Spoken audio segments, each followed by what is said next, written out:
வணக்கம். Welcome to கதை திரட்டு audio books.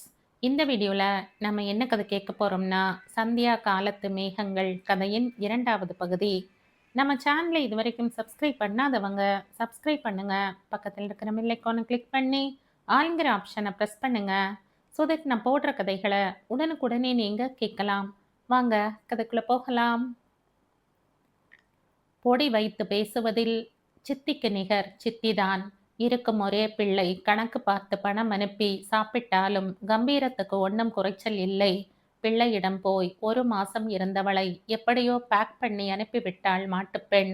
எனக்கு அந்த ஊர் ஒத்துக்கலை. வெயிலான வெயில். குளிர்னா உறைஞ்சு போறாப்ல. டில்லிய பார்க்கவே வேண்டி கிடக்கல. ஏதோ போனேன். நம்ம பக்கம் மாதிரி ஆகுமா?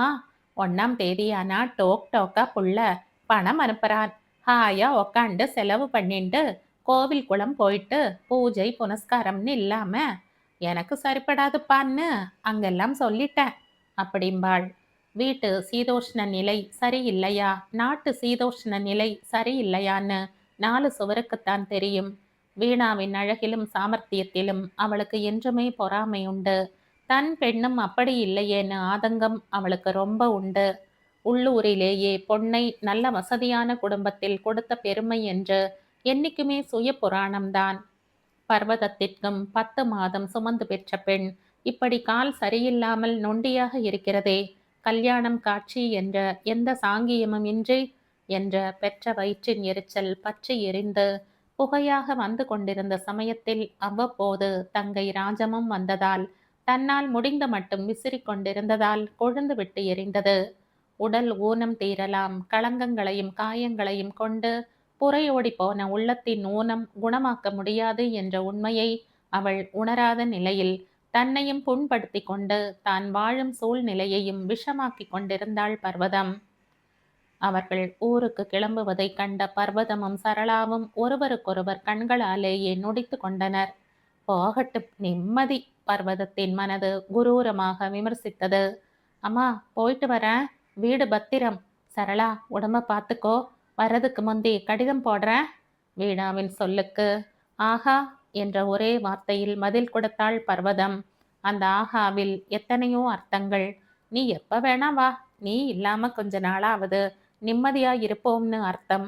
எங்க போனா என்ன, எங்க போனாலும் திரும்பி இங்கத்தானே வரணும்னு அர்த்தம். பிளான் பண்ணி கிளம்பி போறேன். எங்ககிட்ட சொல்லலைன்னா என்ன, எல்லாம் வேஷம்னு அர்த்தம். அர்த்தமுள்ள கோடுகளாய் இணைந்த வரி வடிவங்களில் இருந்து எழும்பும் ஒலிகளின் அர்த்தங்களை புரிந்து கொள்ள முடியாத அசடில்லை நான் என்று மனதுக்குள் கூறிக்கொண்டவளாய் கிளம்பினாள் வீணா. அம்மா போயிட்டு வர என்று ஆபீஸுக்கு கிளம்புகையில் சொன்னால் ஆஹா என்றோ எந்த பதிலும் வராது. தினம்தான் போறோம், என்ன சொல்வதாகட்டும். நாள் அடைவில் அப்படி சொல்லிக் கொள்வதையே நிறுத்தி கொண்டு விட்டாள் வீணா.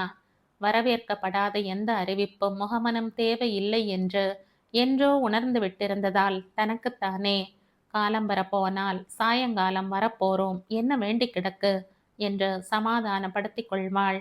வெளியூருக்கு கிளம்பும் போதாவது ஆஹா இல்லாமல் அழகாக பேசி வாசல் வரை வந்து அனுப்பி வைக்கலாமே. சு, தெரிஞ்சதுதானே.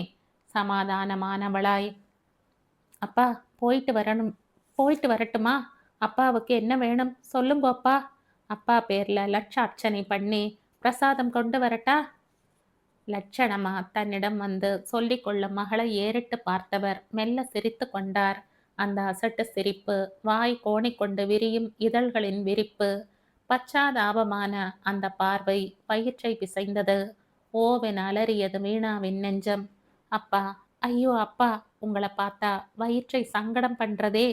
எத்தனை அர்ச்சனைகள் அந்த அம்மனுக்கு பண்ணி இருக்கிறீர்கள், அந்த வாய் ஓய்ந்து விட்டதே. எத்தனை கோயிலுக்கு சுற்றி இருக்கிறீர்கள், அந்த கால்கள் தளர்ந்து விட்டதே. பஞ்சாமிர்தமா பண்ணி நைவேத்தியம் பண்ணுவேளே அப்பா. இப்ப சுவாமிக்கு நைவேத்தியம் பண்ணினியான்னு கூட உங்களுக்கு கேட்க தெரியலையே. என்னை பார்த்து பார்த்து மகிழ்வேளே. இந்த வீணாவின் கண்ணிலே ஜலம் வந்தா உங்க கண்ணில அது சரமாகுமே. ஏன்பா, உங்களுக்காகத்தானப்பா நான் எத்தனையோ கஷ்டத்தை தாங்கிண்டிருக்கேன். உங்களை விட்டுட்டு போக மனசே இல்லையேப்பா. மனம் புலம்பியது. சாம்பு, அப்பாவை பத்திரமா பார்த்துக்கோ. வேலை தப்பாம மருந்தை கரெக்டா கொடு. இருந்தா ஒண்ணு, ஆள் இல்லாட்டா ஒண்ணுன்னு கேர்லெஸ்ஸா இருக்காத. ஆமா, என்ன? இந்தா இந்த புடவையை உன் தங்கைக்கு எடுத்துண்டு போ. காலம்பர சீக்கிரம் வந்துடணும்.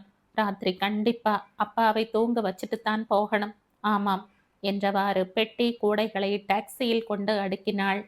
பாட்டி டாட்டா, சித்தி டாட்டா. பிஞ்சு கைகள் ஜன்னல் வழியே கையை ஆட்டின. ஊருக்கு போகும் சந்தோஷம் அவன் முகத்தில் கூத்தாடியது. டாட்டா. கடனுக்கு கை அசைத்தாள் பர்வதம். குழந்தையிடம் கூட ஒரு வெட்டேற்றியான அன்புதான். பாசம் இல்லைன்னு ஆகிவிடுமா? இருக்கிறது ஒரு பேரன். சிலருக்கு வெளியே மனம் திறந்து கொட்டத் தெரியும். ஒரு சிலருக்கு கனிந்து போன நெருப்பாய் உள்ளுக்குள்ளேயே மறைந்து கொண்டும் கனிந்து கொண்டும் இருக்கிறது. சமாதானமாய் தன்னைத்தானே தேற்றிக் கொள்வாள் வீணா. அம்மா, நேக்கு ஓரம்மா. முரளி நச்சரித்தான். ரயிலில் போகும் குஷி ஜன்னல் ஓரமாக உட்கார்ந்து கொள்ளும் வாய்ப்பு கிடைக்கவே அவனை கட்டிப்பிடிக்க முடியவில்லை. அம்மா, ஊர்ல என்னம்மா இருக்கும்?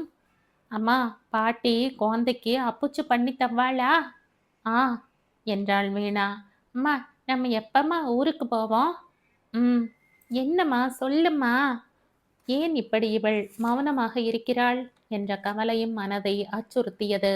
இவள் ஆசைப்பட்டுத்தானே இந்த ட்ரிப்பே ஏற்பாடு செய்யப்பட்டது. ஒருவேளை என் திருப்திக்காக வந்திருப்பாளோ? பாஸ்கரின் மனதில் சஞ்சலம் கவ்வ.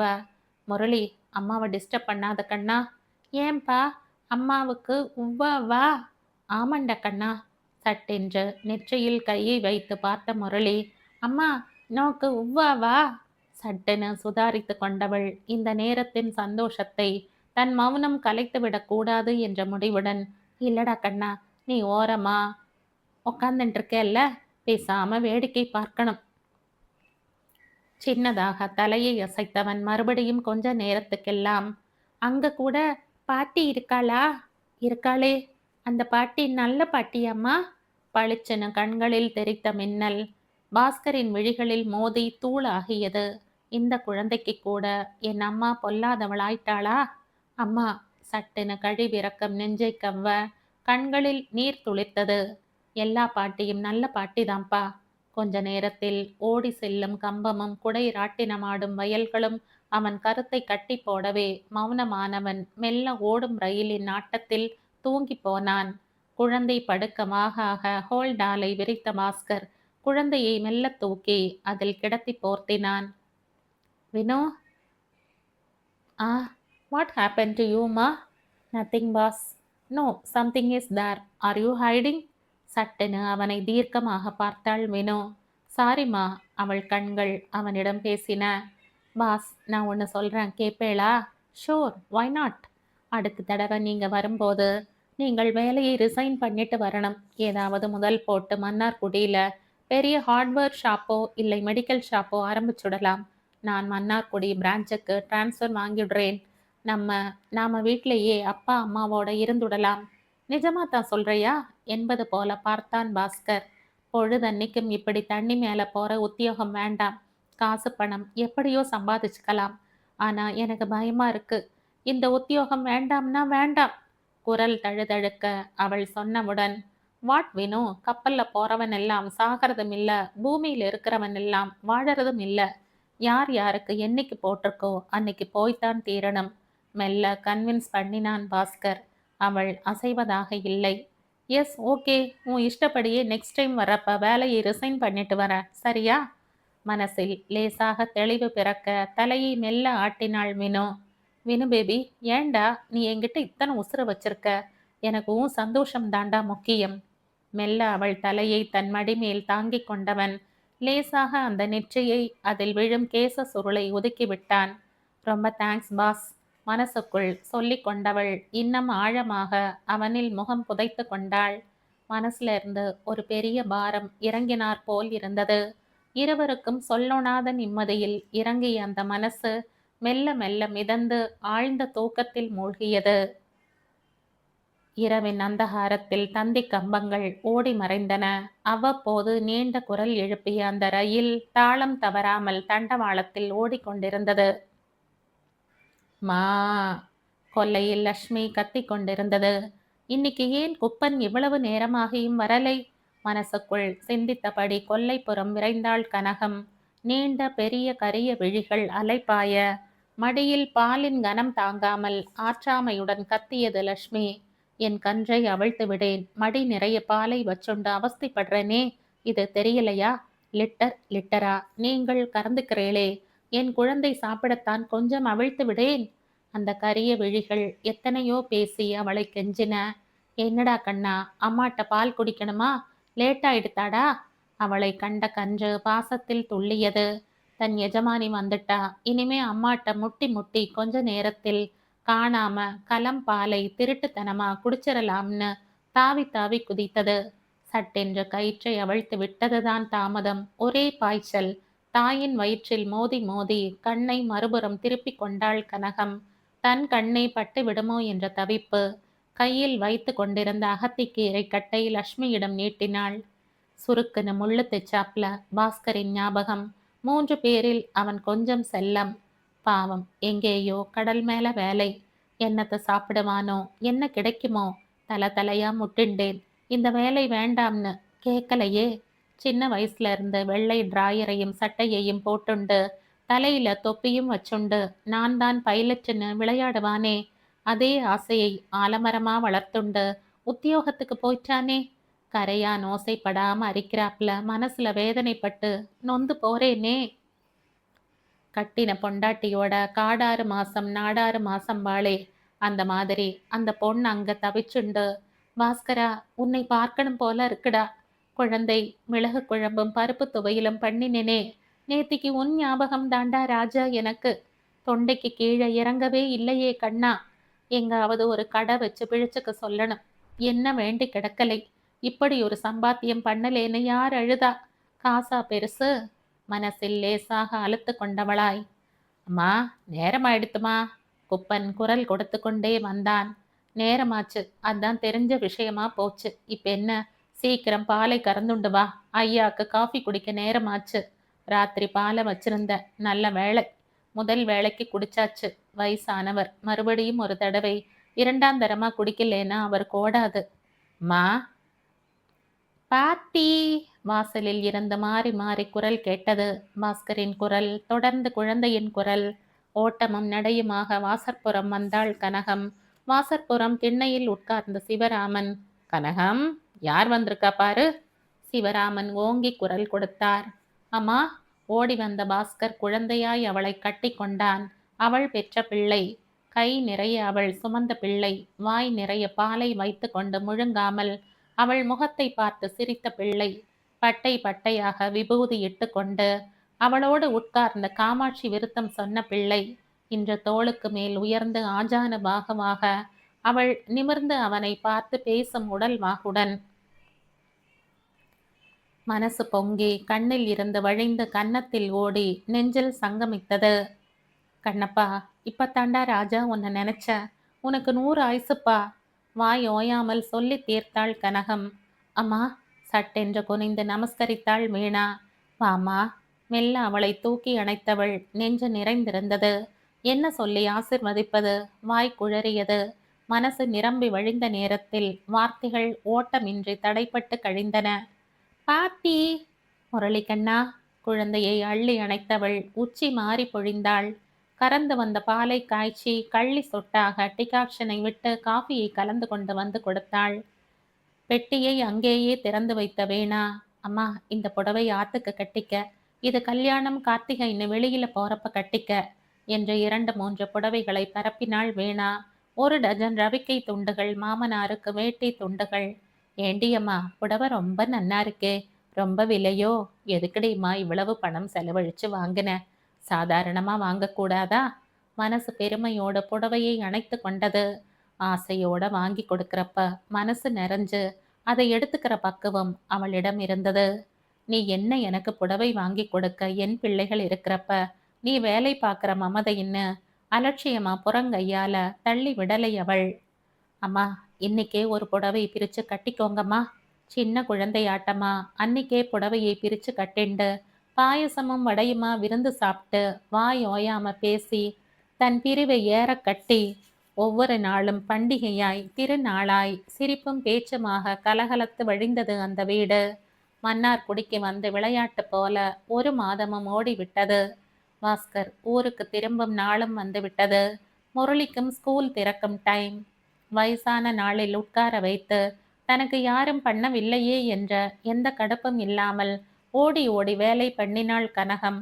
ஒரு நாளை போல ஆபீஸ்க்கு அவசரமா என்னத்தான் குறிச்சிட்டு போவியோ, நிதானமா சாப்பிடு என்று பரிந்து பரிந்து இலையில் நிரப்புவாள். கெட்டியா ஒரு படி தயிரை கப் கப்பா வழிய வழிய விடுவாள்.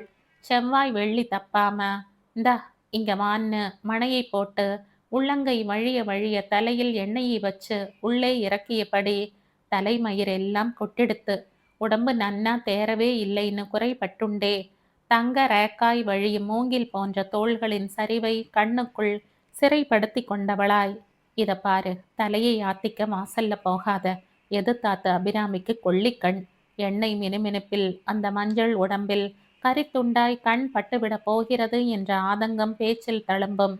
மாமி, வீணா இல்லைன்னுண்டு வரும் அபிராமியிடம்.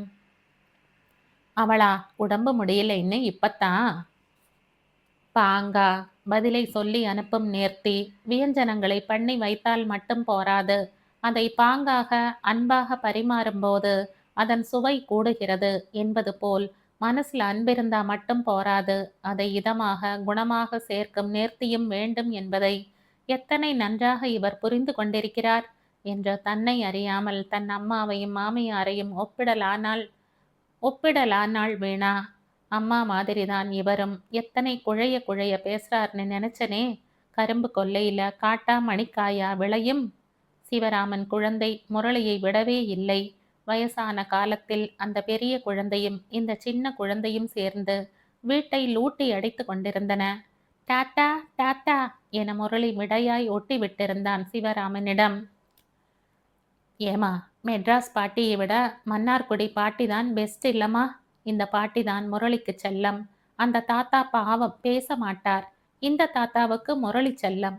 ஏமா, இந்த பாட்டி உன்னை திட்டமாட்டாளா? என்ன கூட திட்டலம்மா. மடியில வச்சுண்டு கதையெல்லாம் சொல்றா. கோவிலுக்கு அழிச்சுண்டு போறா. மடியில தாச்சு பண்ணி பாட்டு பாடுறாம்மா. பாட்டி நன்னா பாடுறா, நோக்கு தெரியுமா?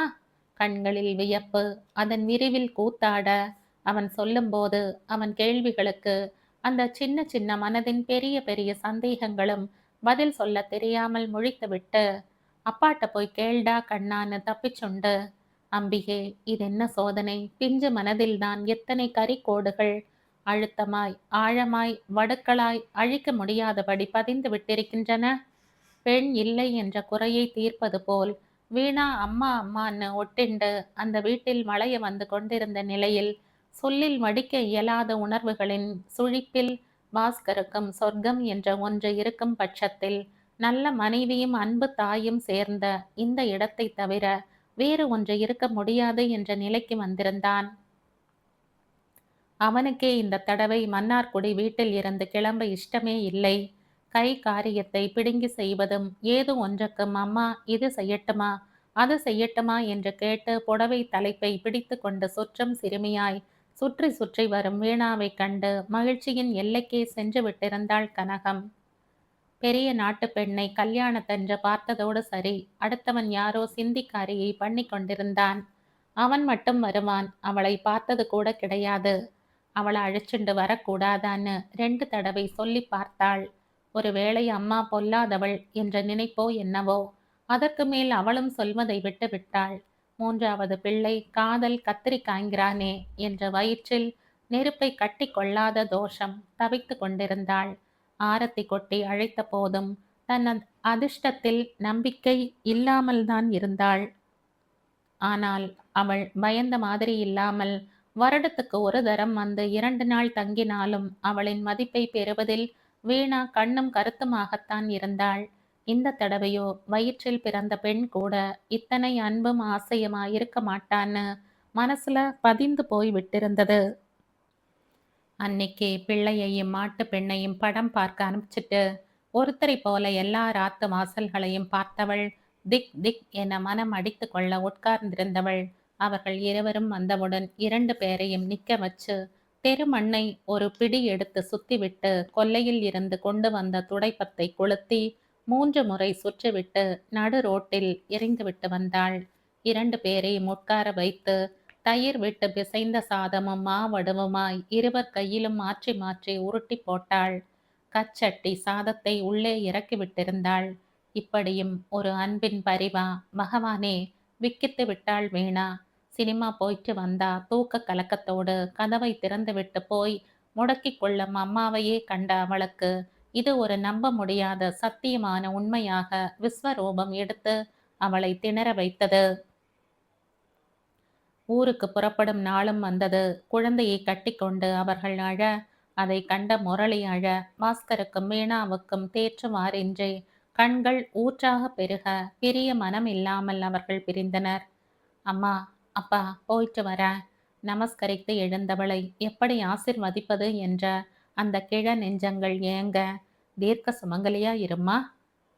நடுங்கும் கையால் அவளுக்கு குங்குமம் இட்டு பக்கத்தில் சீராக விபூதியை இட்டாள். கொல்லையில் இருந்து ஒரு வேப்பிலை குழந்தை கொண்டு வந்தவள் மல்லிகை சரத்திற்குள் செருகி வைத்தாள்.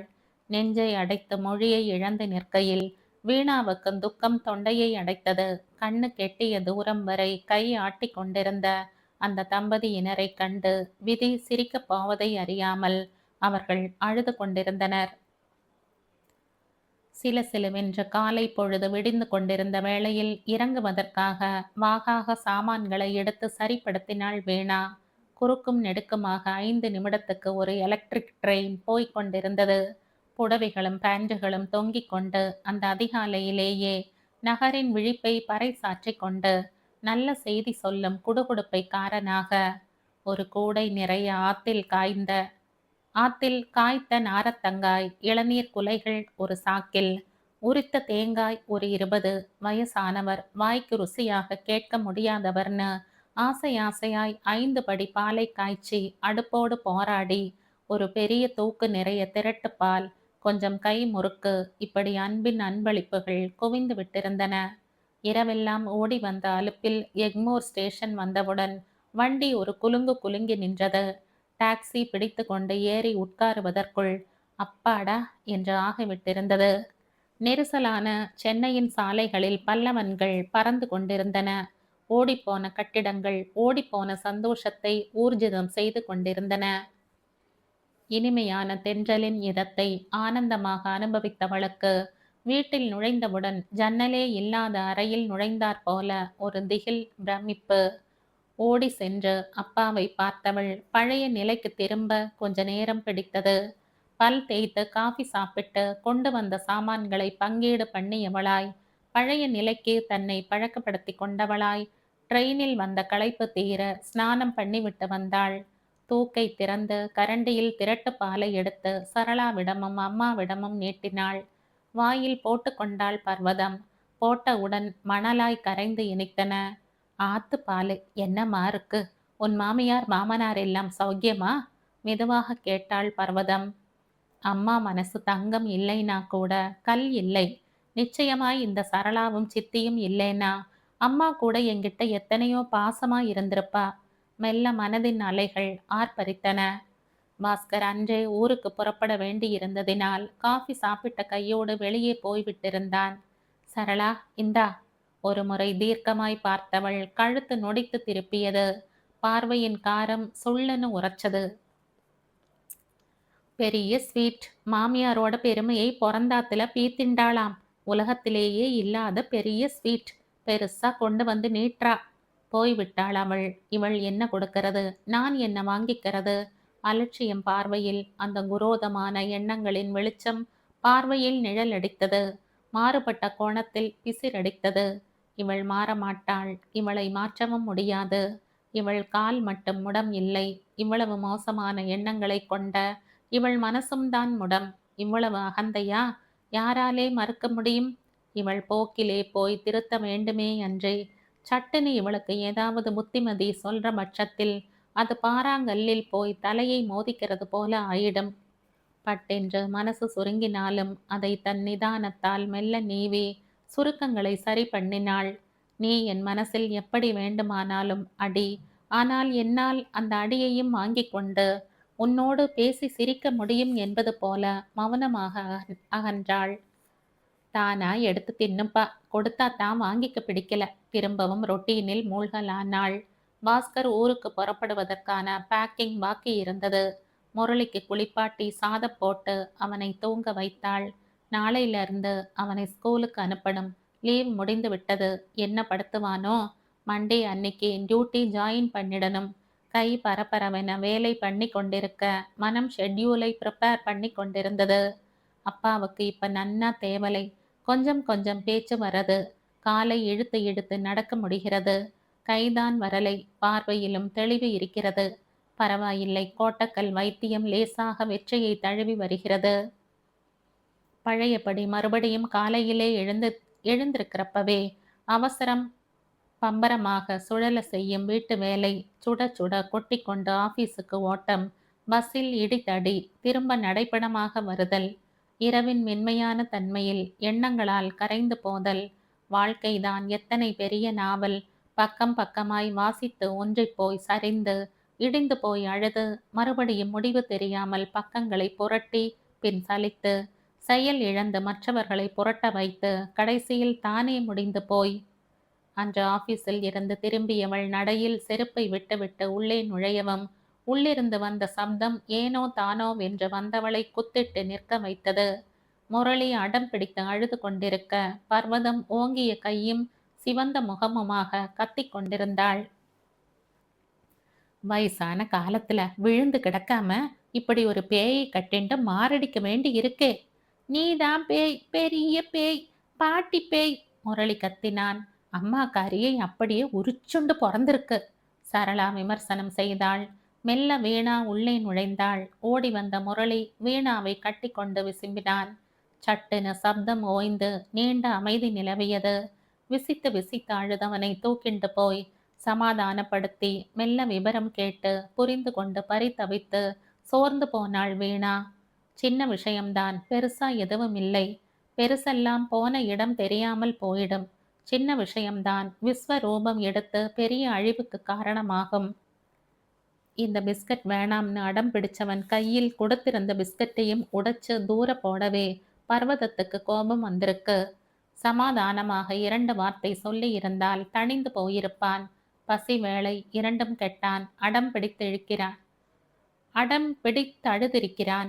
வயசானவள் பர்வதம்.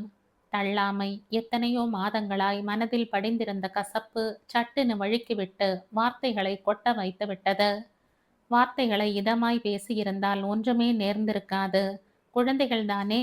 வார்த்தைகள் அப்படியே கல்லில் எரிந்த பந்தாய் திரும்பி விட்டது. மெதுவாக பர்வதத்திடம் போனாள்.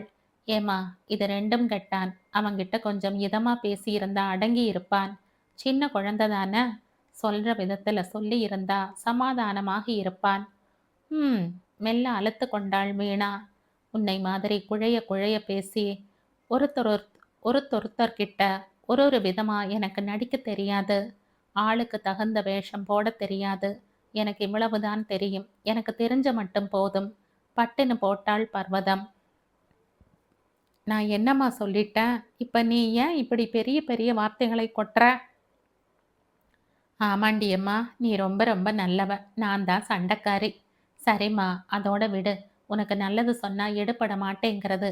வீணா வார்த்தைகளை கொட்டி டென்ஷனை வளர்த்துக்காதேன்னாக்கா உனக்கு புரியல.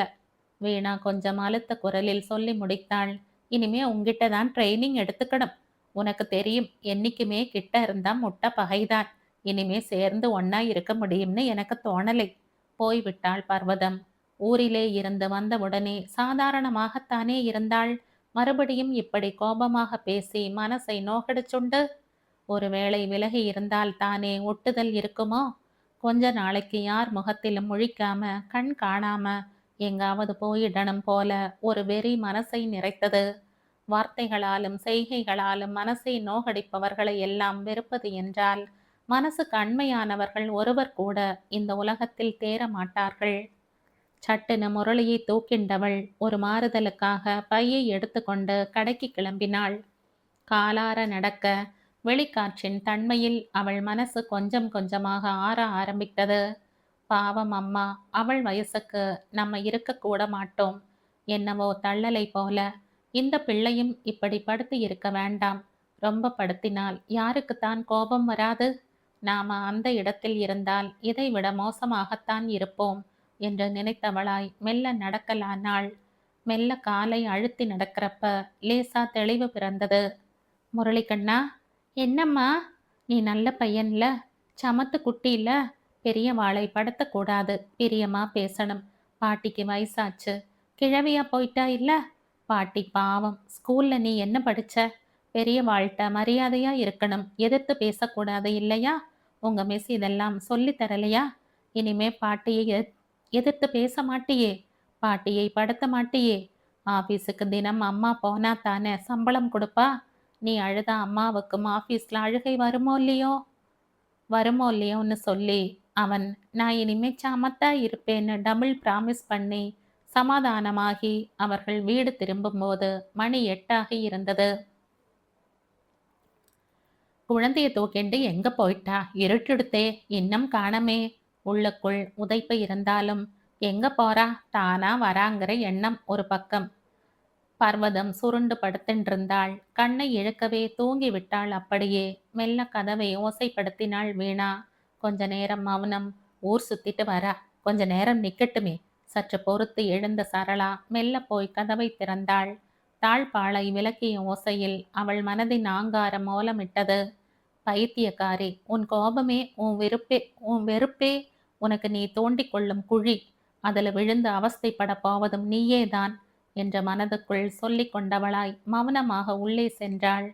குழந்தைக்கு சாதம் ஊட்டி தானும் ஏதோ சாப்பிட்டதாக பேர் பண்ணி பசிக்கும் வயிற்றின் எரிச்சலை அடக்கி படுக்கும்போது மணி 9 தாண்டி விட்டது. குழந்தையை கெட்டியாக கட்டி கொண்டவள் சட்டென எங்கேயோ தனியாக வழி தெரியாமல் விடப்பட்ட அனாதை சிறுமியாய் தவித்தாள்.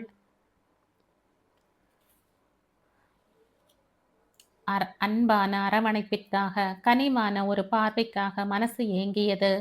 எதுவுமே இல்லைன்னு ஆகிப்போன அந்த நேரத்தில் சின்ன விம்மல் ஒன்று வெடித்தது. கொஞ்ச நேரத்தில் சின்ன அருவிகள் கன்னத்தில் ஓசையின்றி வழியலாயின. கிட்டக்க இருந்தா பகைதான், அவா அவா, தூரத்துல இருந்தா மதிப்பு. இதே வார்த்தைகள் மனதை சுழற்றி சுழற்றி அடிக்க, கிட்டக்க இல்லாம விலகி போக வழி என்ன? இது யாரிட்ட சாபம்? வாயால வரலைனாலும் யாருடைய மனசோ அலுத்து கரித்த சாபம். அதான் நான் இப்படி தணலாய் வார்த்தைகளை விழுங்குற நிலைமை ஏற்பட்டுடுத்தோ. இது என்ன சோதனை? இது என்ன கேள்வி? இதற்கு என்ன பதில்? மனசு மெல்ல அரற்றத் தொடங்கியது. ஜில் என்ற காற்று வண்ண விளக்குகளால் அலங்கரிக்கப்பட்ட அந்த மேடையை தழுவி சென்றது. மெல்லிய குரலில் தம் மேரா தம் மித் மித் ஜா ஏ ஹம் மிதந்து எல்லோருக்கும் கிளுகிளு பூட்டிக் கொண்டிருந்தது. அதிக கும்பல் இன்றி எண்ணும்படியாக சூழ்ந்திருந்த நண்பர் குழாம்.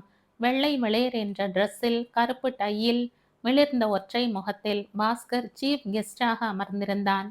அவன் பக்கத்தில் பாலேகர் ஜோஷி. திராட்சை ரசம், தொடர்ந்து வறுத்த முந்திரி, பாசந்தி, ஐஸ்கிரீம் என்று பரிமாறப்பட்ட நேரத்தில் எல்லோர் மனமும் துயரத்தால் நிறைந்திருந்தாலும் பாஸ்கரின் மனம் சந்தோஷத்தில் பொங்கி வழிந்து கொண்டிருந்தது. ஐஸ்கிரீமை சுவைத்து கொண்டே நாளா மறுநாள் புத்தாண்டுக்கு தன் வினுவுடன் இருக்கும் இதத்தில் நீந்திக் கொண்டிருந்தான். ஏன், தன் வருகையை முன்கூட்டி தெரிவித்ததும் அல்லாமல் ஏர்போர்ட்டில் சந்திக்கும்படி டெலிகிராம் வேறு கொடுத்து விட்டிருந்தான். நல்ல பிங்க் நிறத்தில் கட்டப்பெற்றிருந்த பெரிய ரோஜா மாலையை அவன் கழுத்தில் போட்ட பாலேக்கர் அவன் குணத்தை, அவன் தொழில்நுட்பத்தை, கூர்மையான அறிவை பிரித்து பிரித்து ஒவ்வொன்றாக புகழ்ந்து கடைசியில் அவரை இழப்பதில் இந்த மேரிசன் கம்பெனி வெகுவான வருத்தம் அடைகிறது.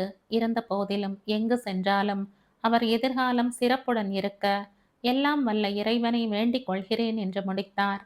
அவர்கள் அனைவரின் நினைவாக அவன் கழுத்தில் ஒரு அழகிய தங்கச் செயினை அணிவித்தார். அதில் சின்ன கப்பல் ஒன்று மிதப்பது போல் என்கிரேவ் செய்யப்பட்ட டாலரில் எனாமல் பெயிண்டிங் செய்யப்பட்டிருந்தது. கடைசியில் பாஸ்கர் எழுந்து பேசினான். அவன் தொண்டை கம்மி, சொற்கள் கரகரத்தன. அவனுக்கு மட்டும் அவர்களை பிரிந்து செல்ல விருப்பமா என்ன? வினுவின் பிரிவும் அவள் பயமும் அவனை அப்படி செய்ய தோண்டின. வயசான காலத்தில் தாய் தந்தையை தவிக்க விட்டு ஆளுக்கு ஒரு கோடியாக இது என்ன வாழ்க்கை? ஒவ்வொரு கடிதத்திலும் வினு எழுதும் வரிகள் பணம் முக்கியமல்ல. நம்மிடம் இருப்பது இன்னும் 4 பிள்ளைகளுக்கு காணும். ப்ளீஸ் வந்து விடுங்கள். எனக்கென்னவோ பயமாக இருக்கிறது. இந்த இளமையின் வசந்தம் போனால் திரும்பாது. ப்ளீஸ் வந்து விடுங்கள்.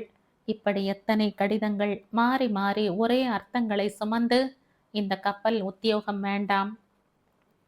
தரையை காணாமல் தண்ணீரிலே இது என்ன வாழ்க்கை? தோ இனம் பிரித்து சொல்ல முடியாத ஒரு பயம், மனதை இருளடிக்கும் பீதி என் நெஞ்சில் புகையாக சூழ்ந்திருக்கிறது. வந்து விடுங்கள். இப்படி எத்தனை எண்ணங்கள் எழுத்தில் உருவாகி அவனிடம் ஓடி வந்திருக்கின்றன. அவன் சொல்லும் சமாதானங்கள் அர்த்தமற்று போய் அவளின் இச்சையை உணர்ந்து பயத்தை நிவர்த்தி செய்ய அவன் தன் வேலையை ரிசைன் பண்ணிவிட்டான். தோ பார்ட்டியும் முடிந்துவிட்டது. அவன் விடை பெற்றுக்கொண்டு ரூமுக்கு வந்தான். வினாடி நேரத்தில் மனம் தளர்ந்து பந்தலை இழந்த கொடியாக பலவீனமாகி அப்படியே உட்கார்ந்து விட்டான். உத்தியோகம் புருஷ லட்சணம், இதுதானே அது? இந்த பலவீனம் அதனால் தானோ? அருகே வந்த டேவிட் மெல்ல அவன் சுருண்ட கிராப்பை கோதி அவனை மெல்ல அழைத்து கொண்டு, பாஸ். சின்ன குரலில் வந்த அவன் குரல் சட்டுன்னு மனசுல புகுந்து தொட்டு சிலுப்பியது. அவன் கண்கள் பொங்கிக் கொண்டிருந்தன. டேவிட் சின்ன பிள்ளையாக விம்மினான் பாஸ். உன்னை விட்டுட்டு போக எனக்கு மனசில்லையே. நட்பு எத்தனை ஆழமானது, எத்தனை உண்மையானது, எத்தனை தெய்வீகமானது. டேவிட்டின் மனம் பாசத்தால் நட்பின் இழையால் பின்னப்பட்டு இழைந்தது. பாஸ் நீ போகாதே ஏன் என்று அவனை தடுத்து விடலாமா என்ற ஆத்திரம். ஒரு நிமிஷம்தான் சுதாரித்து கொண்டான். நானே வழியும் சத்தியமும் ஜீவனுமாயிருக்கிறேன். இயேசுவின் சொற்கள் காதில் ஒலித்தன. அவன் காண்பிக்கும் வழியில் பயம் இல்லை, பாதுகாப்பு உண்டு. மனம் சமாதானம் அடைந்தது. Cheer up pass. இது என்ன சின்ன குழந்தையாட்டம்? வீணு உனக்காக எப்படி உருகி இருப்பான். கண்ணை தொடச்சுக்கோ. எத்தனை தூரம் போனாலும் நான் மனசால உன் பக்கத்துல தான் இருப்பேன். உனக்காக, உன் நன்மைக்காக. உன் மனைவி எப்படி ஏங்கி இருப்பாள்? உன் மகன் முரளி உன் பாசத்துக்காக எப்படி துடித்திருப்பான்? Don't miss them. பாஸ் பணம் போறலை எழுது, நான் அனுப்புறேன். நான் யாருக்காக சேர்த்து வைக்கணும்? எனக்குன்னு யார் இருக்கா? Money is not the criterion for me. இத்தனை வருடங்கள் பழகி இரவு பகலா சேர்ந்து இருந்துவிட்டு இப்பொழுது பிரிகிறோம் என்றுதான். Take it easy. முதல்ல இப்படித்தான் இருக்கும், அப்புறம் சரியாகிவிடும். No no. அவன் நினைவில் அவனுக்காக தினமும் பெட் காஃபியுடன் சின்ன சிரிப்புடன் குட் மார்னிங் பாஸ் என்று சொல்லி எழுப்பும் டேவிட். அவனுக்காக இதமாக அவன் தலையை மடியில் வைத்து கொண்டு தூக்கம் பிடிக்காத இரவுகளில் Q Sara Sara what ever will be பாடும் டேவிட். அவனுக்காக இரவு 10 காத்திருந்து இரவு டிஃபன் பண்ணும் டேவிட். இன்னும் பாஸ்கருக்காகவே பியூர் வெஜிடேரியனாக மாறிவிட்ட டேவிட். வந்து போயினர். இவைகளில் எதை சொல்ல, எதை விட? மெல்ல மெல்ல சமாதானமானான் டேவிட். கொஞ்சம் அடங்கியவன் மெல்ல பேச ஆரம்பித்தான். டேவிட், நான் மன்னார்குடியில செட்டில் ஆகிடலாமான்னு பார்க்குறேன். அப்பா அம்மா, வீடு நிலம், அங்கேயே மெடிக்கல் ஷாப் நல்ல பெரிய அளவில் வைக்கலாம்னு உத்தேசம். வினவும் அங்கு டிரான்ஸ்ஃபர் வாங்கிக்க ஏற்பாடு பண்ணிக்கிறேன்னா. ஏன் பாஸ் மெட்ராஸ்ல இருக்க போவதில்லையா? குறுக்கிட்டான் டேவிட். கொஞ்சம் கொஞ்சமாக தன் வினுவின் நிலையை, அவள் தாயாருடனும் சகோதரியுடனும் மனசில் ஏற்பட்ட பிளவை, எட்டத்தில் இருந்தால்தான் பசுமை என்ற நிலையை அவன் புரிந்து கொள்ளும் விதத்தில் சொன்னபோது, கண்ணுக்கு தெரியாத தொலைவில் இருக்கும் அந்த சகோதரியின் நிலைக்காக அவன் மனமுருகியது. பாஸ், எப்படிப்பட்ட இக்கட்டான நிலையில உன் வினு இருக்கா? இந்த நேரத்துல நீ எடுத்த இந்த முடிவுதான் சரி. பைத்திய மாதிரி திரும்ப திரும்ப சோர்ந்து போகாத. நான் வருஷம் ஒரு தடவை உன் வீட்டில் 1 மாதம் கேம்ப் போடுகிறேன், போதுமா? அடிக்கடி லெட்டர் போடு. இங்கு பேயர் இந்தியாவின் ப்ரொப்பரைட்டர் என் அங்கிள் தான். அங்கு தயாராகும் மருந்துகள் அனைத்திற்கும் உனக்கு சப்ளை ஆர்டர் வாங்கி தந்து விடுகிறேன். நீயும் அடிக்கடி இந்த விஷயமாக பம்பாய் வந்து போகலாம். சிமா, பாம்பேயின் எக்ஸிக்யூட்டிவ் டைரக்டர், என் best friend. You carry on bye, all the best என்று சொல்லி அவனை அணைத்து கொண்டு படுத்தான். மறுநாள் பிரிய போகும் வேதனை நீரு பூத்த நெருப்பாக இருந்தாலும் ஏதேதோ பேசியபடி தூங்கி போனான் பாஸ்கர். அந்த வருடத்தின் கடைசி நாள். தான் பிரிய போகும் அவசரத்தில் தன் இனத்தாரோடு சேர்ந்து கொள்ளும் துடிதுடிப்பில் சீக்கிரமாகவே ஓடியது. இரவு 12 மணி அளவில் பிறக்கப் போகும் புது வருடத்தை வரவேற்பதற்காக அந்த நகரமே புது பொலிவுடனும் அலங்காரத்துடனும் துள்ளி கொண்டிருந்தது. 2 முட்களும் ஒன்றை ஒன்று தழுவிக்கொண்ட நேரத்தில் happy new year to you மெல்ல சின்ன பாட்டாக பாடி விஷ் பண்ணினான் டேவிட். பேக்கிங் எல்லாம் முடித்த பாஸ் பதிலுக்கு விஷ் பண்ணிவிட்டு நைட் சர்வீஸுக்கு சர்ச்சுக்கு செல்லும் டேவிட்டை வழி அனுப்பி வைத்தான். விடியற் காலையிலேயே ஏர்போர்ட்டில் இருக்க வேண்டுமாதலால் தூக்கம் பிடிக்கவில்லை. பிரேயரை முடித்து கொண்டு வந்த டேவிட் ஹாப்பி நியூ இயர் என்று பூக்கள் மிளிர்ந்த அந்த பெரிய கேக்கை வினுவுக்கும் முரளிக்கும் அளிக்க சொல்லிக் கொடுத்தான். கண்ணில் பூத்த பூக்கள் பளிச்சிட்டன. விடியற்காலையின் சிலுசிலுப்பில் நனைந்து கொண்டே அவர்கள் கிளம்பினர். வர்ண விளக்குகளால் அலங்கரிக்கப்பட்ட சாண்டா குரூஸ் ஏர்போர்ட் விடியற்காலை பனியில் குளித்து கொண்டிருந்தது. அத்தனை பேர் முகத்திலும் ஒரு அழகான ஆர்ப்பாட்டமான சந்தோஷம் சாயலிட்டு மின்னியது. சின்ன சிரிப்பில், சாய்வான தலையசைப்பில், கண்களின் ஆமோதிப்பில், கைகளின் குலுக்கல்களில், விழிகளின் சங்கமத்தில் புது வருட வாழ்த்துக்கள் விதவிதமாக சிரித்து கொண்டிருந்தன. விமான நிலையத்தின் ரிசப்ஷனிஸ்ட் தன் குரலுக்கு போலியான ஒரு இனிமையை கூட்டிக் கொண்டு பம்பாயில் இருந்து சென்னைக்கு கிளம்ப இருக்கும் ஏர் இந்தியாவின் பயணிகளை அன்புடன் உள்ளே அழைக்கும் குரலை தொடர்ந்து பிரயாணிகளின் அவசர வழி அனுப்புதல், நன்றி கூறுதல், கடைசி நேர பேச்சுக்கள். டேவிட்டும் பாஸ்கரும் சட்டென்று ஒருவரை ஒருவர் அணைத்து கொண்டு பின் அதே வேகத்தில் பிரிந்தனர். ராட்சச விசிறிகள் வெகு வேகமாக சுழலத் தொடங்கின. கடைசியாக ஏறிய பாஸ்கர் கைகளை ஆட்டிக் கொண்டிருக்கும் போதே விமான பணிப்பெண் புஷ் கதவை மூடினாள். சடசடவென ஓடி ஒளிந்தது அந்த அடுக்கு ஏணிப்படி. மின்னும் விளக்குகள் கண் சிமிட்டி கொண்டிருந்தன. பெருத்த சப்தத்தை ஏற்படுத்தியவாறு ரன்வேயில் ஓடிய விமானம் மெல்ல மெல்ல சாய்ந்து ஏறலாயிற்று. பார்த்து கொண்டிருக்கும் போதே சர் என்று சாய்ந்து ஏறி உயரத்திலே சின்ன பறவையாக மெல்ல தளர்ந்து நின்றிருந்த டேவிட் தொப்பென்று அங்கிருந்த சோஃபாவில் உட்கார்ந்து விட்டான். ரூமுக்கு திரும்பும் எண்ணமே இல்லாமல் குனிந்து சுருங்கி உட்கார்ந்திருந்தவனை முதலாக தனிமை தீய்க்கத் தொடங்கியது. இந்த நேரம் மதராஸ் விமான நிலையத்தில் வினுவும் முரளியும் காத்திருப்பார்கள். கொஞ்ச நேரத்தில் அவன் அவர்களுக்காக அனுப்பியிருந்த புது வருட வாழ்த்துக்கள் பொறித்த கேக்கை பாஸ்கர் அவர்களிடம் தருவான். அப்பொழுது அவர்கள் எப்படி தன் அன்பை துடிக்கும் உதடுகளிலும் பொங்கும் கண்ணீரிலும் வெளியிடுவார்கள். லூசியா, என் அன்பே, என்னை தவிக்க விட்டு போனியே, உனக்கு எப்படி மனசு வந்தது? துளி ஈரமில்லாமல் உன் மனதை எதை கொண்டு துடைத்து போட்டாய்? என் நல்ல மனசிலே திராவகத்தை கொட்டிட்டு போயிட்டியே. ஓட்டை ஓட்டையாக சல்லா துணி ஆகிவிட்டதே. பாவி! முதல் முறையாக வாய்விட்டு அவளை சபித்தான். பாஸ்கர் சொன்னது போல் நடந்ததை மறந்து தனக்கே ஒரு துணையை தேடிக்கொள்ள மனசு பரபரத்தது.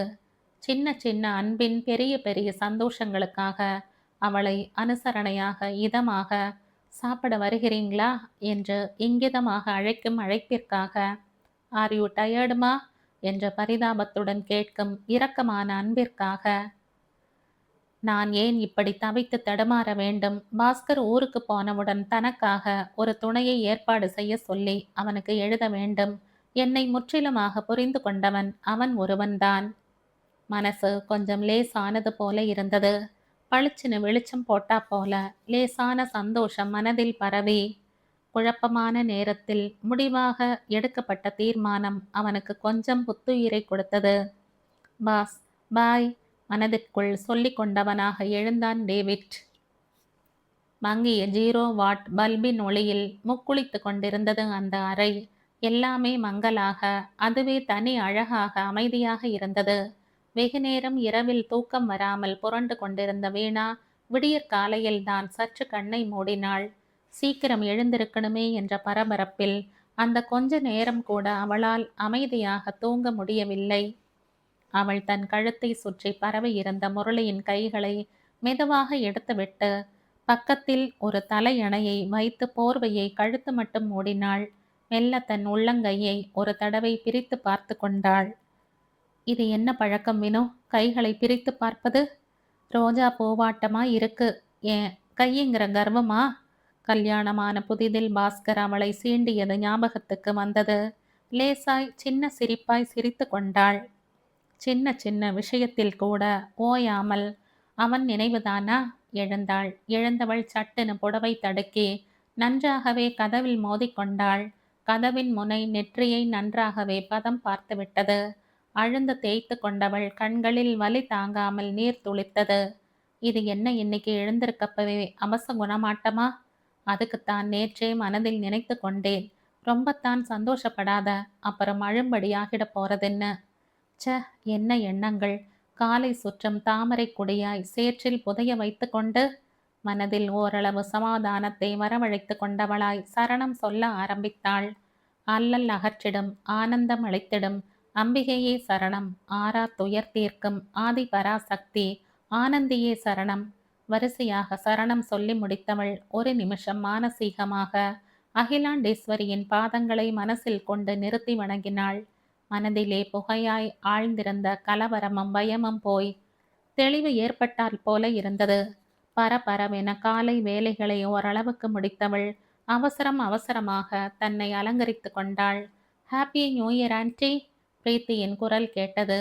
S, wish you the same மா. Daddy ready aunty? நானும் ரெடிம்மா, வந்துட்டேன்னு சொல்லு. அம்மா, நான் கிளம்பட்டா? முரளி மெதுவா எழுந்திருக்கட்டும், அவனை எழுப்பாத, நான் போயிட்டு வந்துடுறேன். பதிலே வரலை. சட்டுன மனசு கூட்டுக்குள் ஒடுங்கும் நத்தையாய் ஒடுங்கி சுருண்டது. ஏர்போர்ட் வந்தவா வீடு வரமாட்டாளா என்ன? ஊரார்கிட்ட போய் கார் இரவல் வாங்கிட்டு போகணுமாக்கும். பர்வதம் முணுமுணுத்தாள். சட்டுன்னு அந்த நேரத்தில் சந்தோஷத்தை திருப்தியை பாழ் பண்ண விரும்பாத வீணா எதையும் காதில் போட்டுக்காமல் சுவாமி அலமாரி கிட்ட போய் குங்குமத்துக்கு மேல கீற்றாக விபூதியை இட்டு கொண்டு ஒரு நிமிஷம் நிதானித்து விட்டு கிளம்பினாள். சரளா, கதவை தாழ் போட்டுக்கோ. பர்ஸை எடுத்து கொண்டவள் கண்ணாடியில் ஒரு முறை முன்னும் பின்னுமாக பார்த்து திருப்தி அடைந்தவளாய் கிளம்பினாள். கவர்னர் வரார். ஏர்போர்ட்டுக்கு போறாங்க இந்த அம்மா, எல்லாம் வேஷம். மாலை வாங்கிட்டு போறது தானே?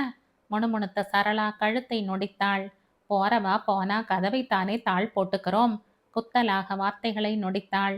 எந்த பட்டறையிலும் தீட்டாம வார்த்தைகள்தான் கன நேரத்தில் காய்ச்சி அடிக்கப்பட்டு எத்தனை கூர்மையாக வேகத்தோடு வெளிவருகின்றன.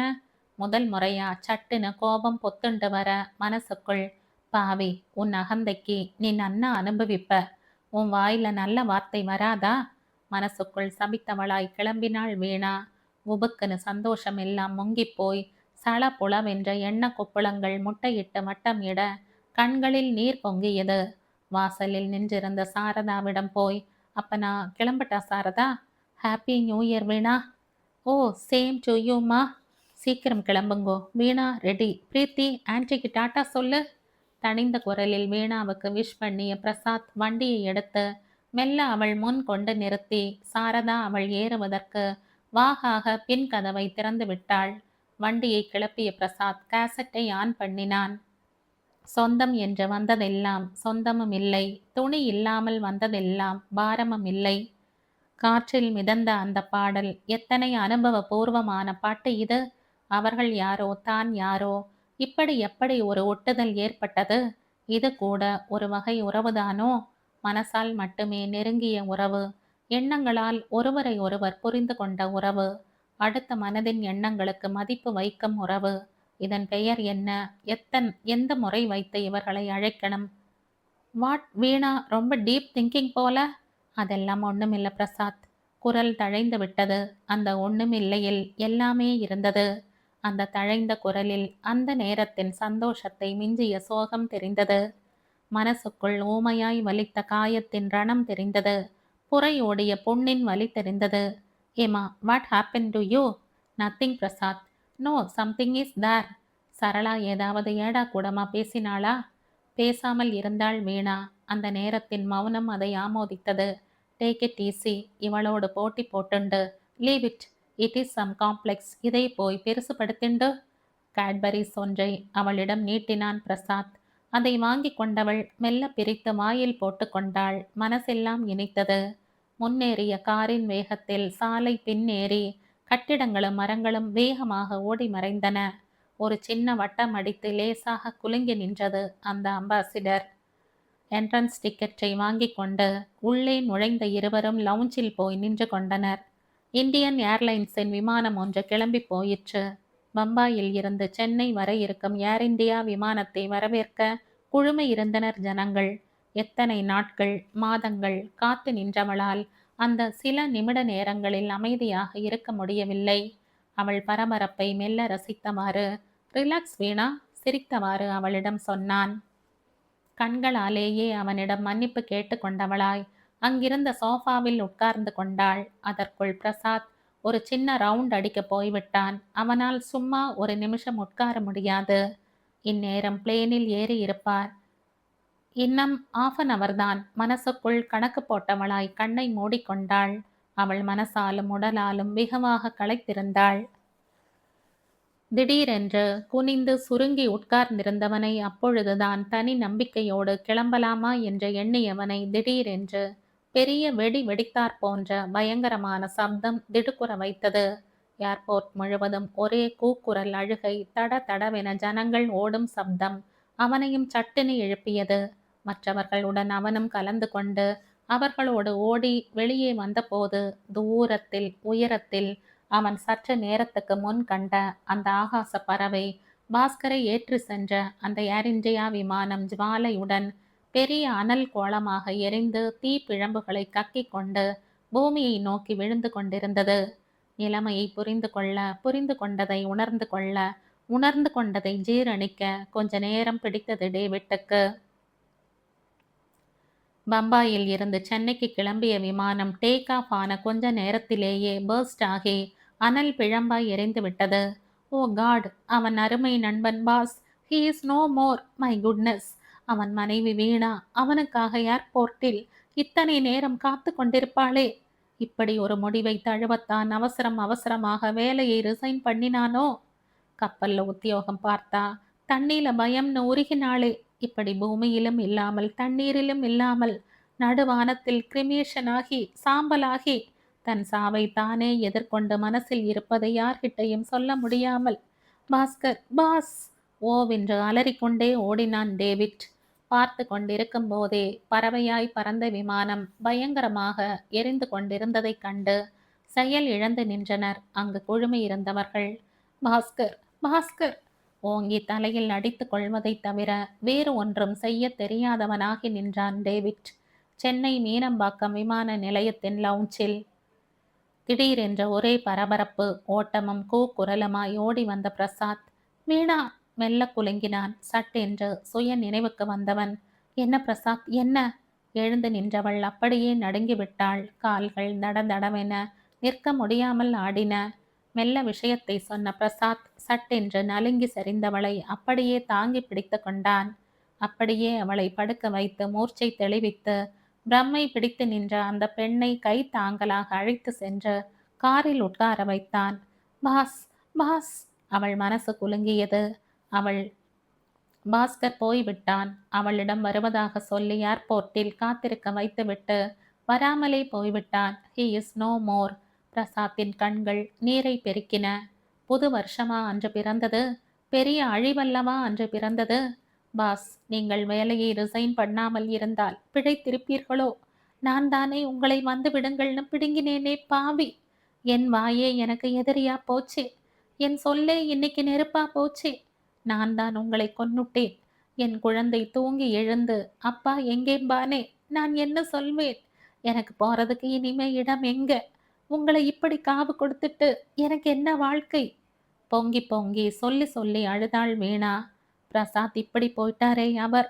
குலுங்கியவளை என்ன சொல்லி தேற்றுவது என்று தவித்து, அழட்டும், வாய்விட்டு அழுதால் தான் ஆறும் என்று கொஞ்ச நேரம் பேசாமல் உட்கார்ந்து விட்டான் பிரசாத்.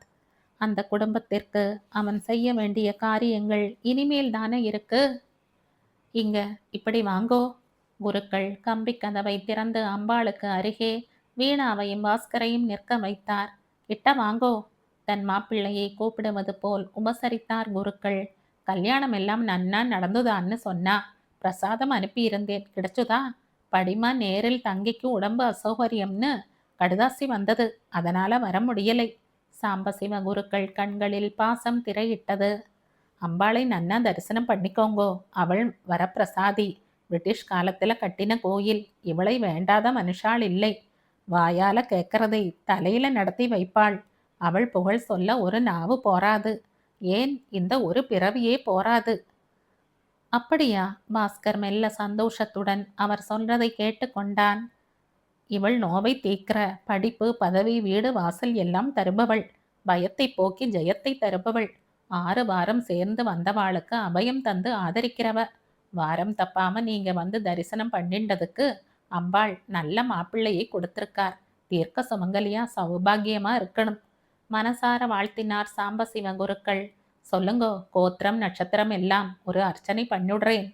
சட்டென்று கொண்டு வந்த பூ பழம் தேங்காயை அவரிடம் தர, ஸ்ரீவத் கோத்ரஸ்ய பாஸ்கர செர்மன் நாமஸ்ய கார்த்திகா பாஷத்திர விஷபராசி யாதோயா ஹா வீணா நாமஸ்ய பிரவாகமாக கணீர் என்ற குரலில் அர்ச்சனையை ஆரம்பித்தார்.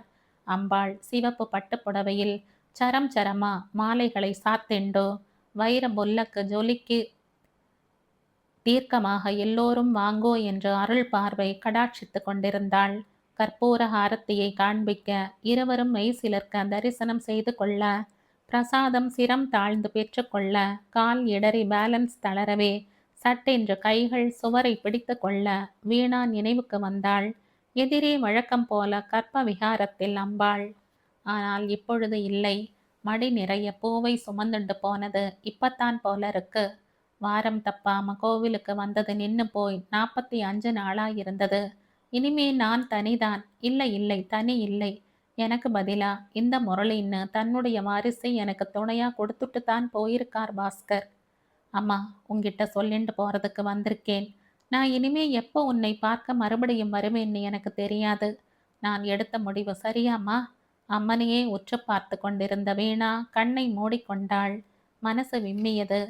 மூடின கண்களுக்குள் 18 முழப்புடவையில் வயசான சுமங்கலியாக முன் தலை மஞ்சள் படுற நெற்றி நிறைய குங்குமமும் கண் நிறைந்த கருணையுமாக பழம் புடவையில் வீணாவா, என் மடியில படுத்துக்கோ.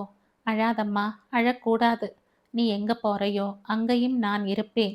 நீ எடுத்த முடிவு சரியானதுதான். நீ நினைக்கிறப்பவெல்லாம் உன் பக்கத்துல நான் இருப்பேன். கவலைப்படாத. உன்னை நான் என்னைக்குமே தனியா விடமாட்டேன். போ. பாஸ்கரின் அம்மா அப்பாவோட உன்னை பிணைச்சுக்கோ. எரியிற பெத்த வயிறை குளிரவை. அவள்கிட்ட குழந்தையை கொடு. இல்லைனா அந்த சின்ன குழந்தை அன்புக்கு ஏங்கிடுவான். கடமையை செய். ஊமையான உன் தங்கையையும் உன் அம்மாவையும் எண்ணிட்ட விடு. நான் பார்த்துக்கிறேன். உன் தகப்பனுக்கு நான் இருக்கேன். உனக்கு என்ன கவலை? சொல்லால் அடிச்சவா எல்லாம் அவ நினைவாலேயே திருப்பி அடிக்கப்படுவா. ஆத்தாள் காளிகாம்பாள் அவள் மனசுக்கு பட்ராப்பவ. சொல்லிக்கொண்டே போனாள். என் மனசு சரியில்லம்மா. எல்லாம் சரியாயிடும். எனக்கு மன அமைதி கிடைக்குமா? என்ன பாவம் செஞ்சேன் சொல். இதப்படி அவரை இந்த சின்ன வயசுல எங்கிட்ட இருந்து பிரிச்சுட்டியே. எனக்கு ஒரு வழி சொல். நீ ஏன் அவனை பிரிச்சுட்டதான் நினைக்கிற? அவன் உன்னை விட்டு போகலை. உன் மனசுல பூராவா வியாபிச்சுத்தான் இருக்கான். இதெல்லாம் பூர்வ ஜென்ம வினை தொடரது. எல்லாம் கணக்குத்தான். உன் கணக்கு இப்படித்தான் கழியணும்னு இருக்கு. அம்மா, இது அடுக்குமா உனக்கு? ஏண்டிமா இப்படி பண்ண? மனசு புலம்ப கண்கள் வியர்த்து கன்னத்தில் கொப்பளித்து கோடிட்டது. கைகளை பிரித்து வைத்து கதறிக்கொண்டிருந்த கைகளில் 2 எலுமிச்சை பழங்களை தேங்காய் மூடியில் வைத்து பிரசாதமாக வைத்தார் குருக்கள். கண்ணை திறந்து பார்த்தாள். கவலைப்படாதேம்மா, அம்பாள் பார்த்துப்பாள். கிளம்பினாள் வீணா. முன் வைத்த காலை பின் வாங்க வேண்டாம். உனக்கு நிச்சயமா இந்த மாறுதல் தேவை. எனக்கு மட்டும் இல்லை, முரளிக்கும் இந்த மாறுதல் வேண்டும். காயப்பட்டு பட்டு என் மனசு ஊமையானது போல அவனுக்கு ஆகிவிடக்கூடாது. அவன் குழந்தை தாங்க மாட்டான். வெம்பி போய் விடுவான். இனிமேல் இது தேவையில்லை. இப்படிப்பட்ட வாழ்வை தவிர்த்தல்தான் மன ஆரோக்கியத்துக்கு ஆதாரமாகும். பிள்ளையை பறி கொடுத்த அந்த தாயின் நிழலுக்கு போய் விடுவோம். எனக்கு இந்த வீட்டை விட்டு, ஏன் இந்த ஊரை விட்டே போயிடணும். முடிவு எடுத்து உறுதியான நேரத்தில் தெளிவு பிறக்க சரஸ்வதியை பார்க்க வேண்டும் போல இருந்தது. வீட்டுக்கு போய் பயணம் சொல்லிக் கொள்ளவோ வழி அனுப்புதலுக்கோ இது சமயம் இல்லை. மறுபடியும் ஆபீஸுக்கு போய் அத்தனை கண்களும் தன்மேல் இரக்கத்தையும் பரிவையும் கவிழ்ப்பதையும் மனசு விரும்பவில்லை. மணியை பார்த்தாள். 12. சட்டென்று பக்கத்தில் இருந்த பிசிஓவில் போய் அவளுக்கு ஃபோன் பண்ணினாள். சரஸ்வதியின் மேஜையில் டெலிஃபோன் இருந்தது. சௌகரியமாக போச்சு. அவளே ஃபோனை எடுத்தாள். நான் வினு பேசுகிறேன் சரஸ்வதி. எங்கிருந்து பேசுகிற? உன்னை பார்க்கணுமே. ஆமாம், எனக்கும் உன்னை பார்க்கணும். எங்க இருக்க சொல்லு, நான் வரேன். இங்கே தான் GPOவில் இருந்து பேசுகிறேன். என்ன இது, எதிர்த்தாப்புல ஆஃபீஸ் இருக்கிறப்பவா? இல்லை சரஸ், வரலை. மேல வர எனக்கு எல்லாரையும் பார்க்க பேச திராணி இல்லை. நீ வா, லஞ்சுக்கு போயிட்டு வரேன்னுட்டு வா. பீச் ஸ்டேஷன் போய் உட்கார்ந்து பேசலாம். நட்ராஜுக்கு போலாமே. வேணாம், யாரையாவது பார்க்கும்படி ஆகிடும். சரி, நான் வர, வெயிட் பண்ணு. 10 நிமிடத்தில் சரஸ்வதி வெளியே வர வீணா அவள் கையை இறுக பிடித்து கொண்டாள். சுஜா எப்படி இருக்கு சரஸ்? அவளுக்கு ரொம்ப வருத்தம் வினோ. சொல்லி சொல்லி மாஞ்சு போறா. மாமியார் மாமனார் எல்லாரும் சௌக்கியமா? பின்னால அவள்கிட்ட சொல்லிடு. எனக்கு அவளை சந்திச்சு மன்னார்குடிக்கு போறத பத்தி சொல்ல மனசு வரல. நான் இன்னும் எங்கேயும் யார் வீட்டுக்கும் போகல. எனக்கு கூச்சமா இருக்கு. வினோ, விடு. நடந்தது நடந்து போச்சு. நான் பின்னால அவள்கிட்ட சொல்லிக்கிறேன். முரளி எப்படி இருக்கான்? அப்பா எங்கேன்னு கேட்குறானா? சரஸ், கேட்குறான், நிறைய கேட்குறான். நான் அவன்கிட்ட மன்னார்குடியில பாட்டி தாத்தா கதை சொல்வான்னு ஷோ காமிச்சு அழிச்சுண்டு போறேன். பின்னால ஒரு நாள் புரிஞ்சுப்பான். பெரியவா அவனை சமாளிச்சுப்பா. என் மாமியார் தங்கமானவா. No problem. சுஜாவை ரொம்ப கேட்டதா சொல்லு. அது அப்படியே உன்னை உரிச்சு வச்சிருக்கு. வேலைக்கு போறப்ப சைக்கிள்ல பறக்கிறா. மெதுவா போக சொல்லு. உன் கணவர்கிட்டையும் சொல்லு. ஆனா எதுவுமே 2 மாசம் போகட்டும், அப்புறமா சொல்லு. வினு, உன்னோட டிரான்ஸ்ஃபர் ஆர்டர் இந்தா. இன்னைக்கு தான் சைன் ஆகி வந்தது. வந்துடுதா? அதற்குள் பீச் ஸ்டேஷன் வரவே பர்மா பஜார் வாசலில் 2 பிஸ்கட்டும் டீயும் சொல்லி மெதுவாக அதை முடித்து திரும்பவும் பேசிக்கொண்டே ஆபீஸ் வந்து கீழே நின்று கொண்டு பேசி முடித்து விடை பெற்ற போது சரஸ்க்கு கண்கள் ஆறாகியது. என்னது, எனக்கு பதிலா நீ அழுதுண்டு? இல்ல வினு, எனக்கு தாங்கல. தாங்கிக்கணும். இந்த 50 நாளில் அழுது அழுது இறுகிட்டேன். இப்ப சில நேரத்தில் அழுகையே வர்றதில்ல. அப்ப நான் போகட்டுமா? இல்ல, போக வேண்டாம். வா, மன்னார்குடிக்கு வா. ஷியோர். மெல்ல அவளை இறுக்கி கையை எடுத்து விரல்களில் முத்தமிட்டு சட்டென்று பிரிந்து பார்வையில் இருந்து மறைந்த போது வீணா தனியாய் நின்றாள். எப்பேற்பட்ட சிநேகிதி இவள்! எத்தனை உதவிகள் இவள் வளர்ச்சிக்காக செய்திருக்கிறாள்!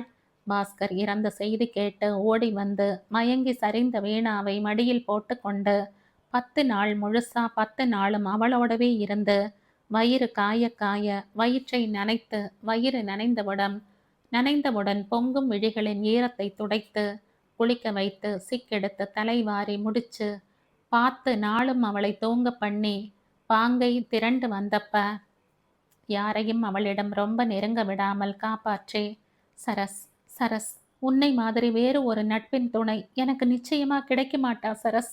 தேங்க்யூடா. உன்னை மறக்கவே மாட்டேன். பாய் என்றபோது கண்கள் பெருகி விம்மல் வெடிக்க, நோ, நான் அழக்கூடாது. என் முரளிக்காக அழக்கூடாது. என் பாஸ்கர் எங்கேயும் போகலை. என்னோட தான் இருக்கார். தெளிவாகி அவள் நடந்தபோது தன் முடிவை எப்படி செயல்படுத்த வேண்டும் என்று திட்டமிடத் தொடங்கினாள். மனசு பாரத்தை அம்பாள்கிட்ட இறக்கி வச்சதுல மனசு லேசாகி இருந்தது. இந்த வாழ்க்கை தவம். தவம் பண்றதுக்கு மனசு லேசாக இருக்கணும், சிதறக்கூடாது, ஒரு முனைப்பா இருக்கணும். குருக்கள் சொன்னாப்ல எல்லாம் அவள் பார்த்துப்பா. பார்த்து கோடிமா. அம்மா, குபுக்குன்னு கண்ணால தண்ணி வர புடவை தலைப்பால் ஒற்றி எடுத்தாள். பூவும் பிஞ்சுமாக காய்த்து குலுங்கிய மாமரம் யார் கண் பட்டோ கருகி போய் விட்டிருந்தது. தள தளவென்று காற்றில் அசைந்த மரத்தின் இலைகள் உதிர்ந்து மொட்டையாய் குச்சிகளாய் நின்று கொண்டிருந்தன. குடலை குடலையாய் பூக்கும் மல்லிகை பந்தலை தன் கையாலேயே பிடுங்கி போட்டு விட்டாள் கனகம். வாசலில் பசும் மண் தரையில் கோலம் போடுவது நின்று போயிற்று. சாத்திய கதவை கூட திறக்கவில்லை கனகம். அடுப்பு கூட மூட்டாமல் 4-5 நாள் தள்ளினாள். மதராஸில் இருந்து காரியம் முடிந்து வந்த கையோடு சாத்திய கதவுதான் திறக்கவே இல்லை. 2-3 நாட்கள் கூட பழகிய மனிதர்கள் வந்து அவளை கட்டி கொண்டு அழுது கொஞ்சம் கொஞ்சம் அவளையும் அழ வைத்து வயிற்றுக்கு பண்ணி கொண்டு வந்து கொடுத்தனர். ஆனாலும் எத்தனை நாளைக்கு மற்றவர்களை கஷ்டப்படுத்துவது? வயிற்றின் எரிச்சல் அடங்க அடுப்பு எரிந்தால் தானே முடியும். ஏதோ சோறு என்ற ஒன்றை பொங்கி மோரை விட்டு கொண்டு சாப்பிட்டனர் கனகமும் சிவராமனும். ஒரு கவளம் உள்ளே இறங்கும். ஒரு படி தண்ணீராய் கண்ணீரும் கேவலம் முன்னே வரும். வினுவின் கைக்கு அடங்காத காடு போன்று அடர்ந்த நீண்ட கூந்தலை இழைய பிழைய இழைய இழைய பின்னி மல்லிகை செண்டாக தொடுத்து வைத்தது ஞாபகத்துக்கு வரும். அம்மா, இன்னும் கொஞ்சம் போடுமான்னு கையில் பிசைந்து போட்ட சாதத்தை வாயில் வைத்து கொண்டு கையை நீட்டும் பாஸ்கர். அம்மா, உன் காலில் தலையை வச்சுண்டு படுத்துக்கிட்டா? கேட்டுக்கொண்டே தலையை மடியில் வைத்து கொண்டு ஆஜானுபாகுவாக படுத்து கிடந்த பாஸ்கர். அம்மா, நீ மட்டும் எப்படிம்மா இப்படி சின்ன பொண்ணாவே இருக்கேன்னு அவள் பக்கத்திலே வந்து நின்று குனிந்து பார்க்கும் பாஸ்கர். இப்படி எத்தனை பாஸ்கர் அவள் நெஞ்சில் நிழல் ஆடினார்கள். சொல்லி கணக்கெடுக்க முடியுமா? 10 மாதம் சுமந்து பெற்ற பிள்ளை போயிட்டான். உசுரோட அவள் வயிற்றிலே நெஞ்சிலே நெருப்பை கொட்டிட்டு போயிட்டான். எதை கொண்டு ஈடு கட்ட வேண்டிய நஷ்டம் அது? வாசலில் வண்டி வந்து நிற்கும் சப்தம் கேட்டது. யார் ஆத்துக்கோ யாரோ வரா. அம்மான்னு ஓடி வந்து கட்டிக்க பாஸ்கரா வரப்போறான். அப்பப்ப காயும் மறுபடியும் கண்ணீர் பெருகும். துடைச்சு மாளல, அது பாட்டுக்கு வழிஞ்சென்று இருந்தது. கண்கள் விட்டத்தை அளந்தன. அந்த விட்டத்தில் தான் தூளி கயிறை போட்டு தூளி கட்டி பாஸ்கரை தூங்க பண்ணுவாள். தாமரை இலை தண்ணீராய் மனம் ஒட்டாமல் தனித்து நின்றது. எதிரே மாட்டப்பட்டிருந்த குருவாயூரப்பன் படத்தில் பார்வை சென்று நிலைத்தது. மறுபடியும் மனசு குமர ஆரம்பித்தது. ஏ கண்ணா, என் ராஜாவை இப்படி அழைச்சிண்டியே. என் வீணா என்ன தப்பு பண்ணா? இந்த சின்ன வயசுல இப்படி துணை இழந்து பட்ட மரமா ஆகிட்டாளே. அவனை நினைச்சு நினைச்சு அவள் துடிக்கிறாளே. என் தங்க கட்டி முரளி அப்பா எங்க அப்பா எங்கன்னு கதற விட்டுட்டு அவனை அழிச்சுண்டுட்டியே. நீ தெய்வமா? உளுத்த மூங்கிலாய் நான் இருக்க எப்படிடா என் குழந்தை உன் கண்ணில் பட்டார்? உனக்கு கண் அவிஞ்சு போச்சா? சிரிக்கிறையே, பொல்லாத சிரிப்பு. என்ன அழவச்சிட்டு நீ ஏண்டா சிரிக்கிற? பாஸ்கரா, என் ராஜாவே, நீ போய் நான் இருக்கலாச்சா? தூணில் மோதிக்கொண்டாள் கனகம். நான் பெத்த செல்வமே. அவள் குரல் தேற்றுவாரின்றி தேய்ந்து நீண்டது. கனகம், ஐயோ, இப்படி முட்டிக்காதேடி. நம்ம பாவம் பண்ணியிருக்கோம். பாவம் பண்ணின வாளுக்குத்தான் புத்திர சோகம் தெரியுமோ? நீ இப்படி கதறினா எனக்கு அருடி இருக்கா?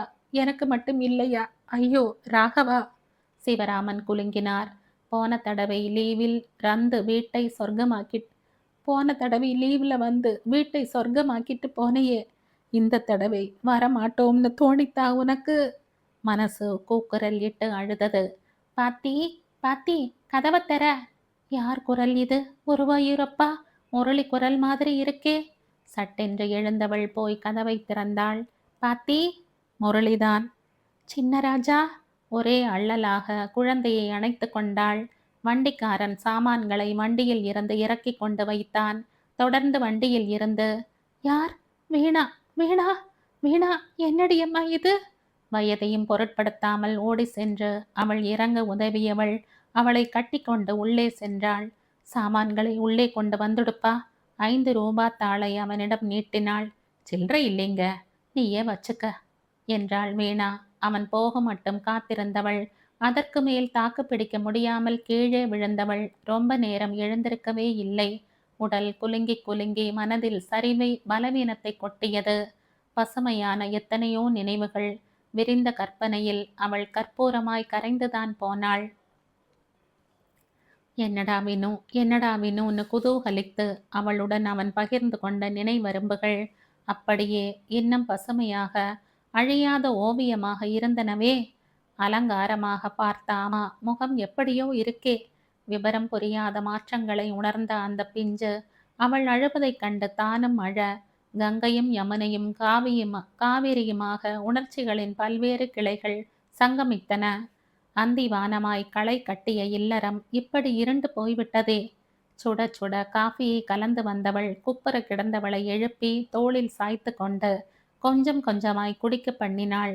வயிற்றில் சூடாக கொஞ்சம் விழவே கொஞ்சம் தணிந்தாள் வீணா. கொஞ்ச நேரம் எதுவும் பேசாம விம்மாம வெடிக்காம தன் மாமியார் மடியில் கிடந்தாள் வீணா. அவள் தலைமுடியை மெல்ல கோதி விட்டாள். சிக்கும் சிடுக்குமாய் மத்தியானமா தலையை சிக்கெடுத்து வாரி விடணும். எப்படி குத்தி விளக்காய் இருந்தவள் இப்படி ஆகிட்டாளே. மெல்ல அவள் நெற்றியை முதுகை தோளின் சரிவை வருடி இதமாக அணைத்து கொண்டாள். அந்த அணைப்பில் கொஞ்சம் அமைதியானாள் வீணா. ஏனோ தானோவென நாட்கள் ரொம்ப மெதுவாக பிடிச்சு தள்ளியும் போகாத சண்டி மாடாய் கழிந்தன. சின்ன ஊடலுமாய் சிங்கார சிரிப்புமாய் கழிந்த நாட்கள் எங்கோ போய்விட்டன. அப்பப்ப நெஞ்சு கொந்தளிக்க பட்ட பாலைவனமாய் வைதவியத்தின் வெம்மை உடலை தகிக்க நாட்கள் மெல்ல மரவட்டையாய் ஊர்ந்தன. பாஸ்கரின் நினைவாக அவள் உபயோகப்படுத்திய சாமான்களுடன் வீணா வந்ததை குறித்து அவளுக்கு ஒன்றுமே புரியவில்லை. கிளம்பும்போது பர்வதத்திடம் 3 மாதங்கள் மன்னார்குடியில் தங்கப் போவதாகத்தான் கூறிவிட்டு வந்தாள். துக்கம் கேட்க வருவோரும் போவோருமாய் மன்னார்குடியே அந்த வீட்டில் படையெடுத்து வந்து போனது. ஹரித்ரா நதியை பவனி வரும் ராஜகோபாலன் தான். துக்கம் கேட்க வரவில்லை. கூடவே இருந்த பாஸ்கரின் காரியங்களை முடித்த டேவிட் சென்னைக்கு வந்து வீணா மன்னார்குடி சென்றுள்ள செய்தியை கேட்டு மன்னார்குடி வந்திருந்தான். ப்ராவிடன்ட் ஃபண்ட், கிராஜுவிட்டி, ஏர் இந்தியா நிறுவனம் அளித்த தொகை அத்தனையையும் ஏற்பாடுகள் செய்து கொண்டு வந்திருந்தான். பேசத் தெரியாமல் விக்கித்து போய் நின்ற அவனை பார்த்தபோது, பாஸ்கரின் இழப்பு அவனை எப்படி பாதித்துள்ளது என்று உணர்ந்தபோது மனசு நெகிழ்ந்து சரிந்தது. சிலையாக நின்ற வீணாவை பார்த்து பொங்கியது டேவிட்டுக்கு. மனசு நிறைந்த துக்கத்துடன் அவன் 1 வாரத்தில் கிளம்பிவிட்டான். அங்கிள், எப்ப வருவீங்க அங்கிள்? ராஜா, அடுத்த வருஷம் வருவேன். உன் அப்பாக்காக வருஷா வருஷம் வந்து உன்னை பார்த்துட்டு போவேண்டா கண்ணா. அம்மா, போகட்டுமா? மெல்ல நிமிர்ந்து அவனை பார்த்தாள் கனகம். உன்னை பத்தி வாய் ஓயாம பேசுவானே. அப்பா, போறேங்கிறையே. உன்னை பார்த்தா, உன்னிடம் பேசினா அவனை பார்க்குறாப்புல, அவனோட பேசுறாப்புல இருக்கே. அந்த கண்கள் அவனுடன் பாசத்துடன் உறவாடின.